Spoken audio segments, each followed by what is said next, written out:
Hello guys. So when I was a child, these are my skills I've discovered. Even though I am not good at it. So these are singing, drawing, dancing, and cooking. From all these skills, the most important and lingered up to me until now is cooking.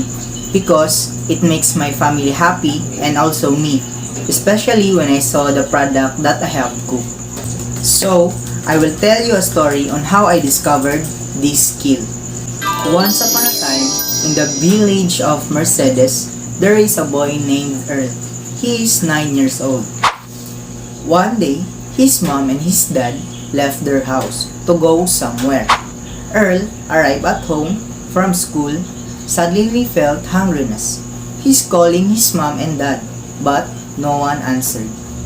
He ate biscuit that he brought, but it didn't satisfy him.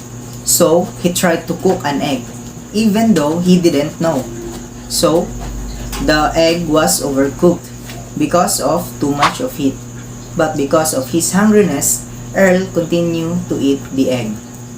As the day passed by, Earl learned from that experience and practiced more cooking using right amount of heat.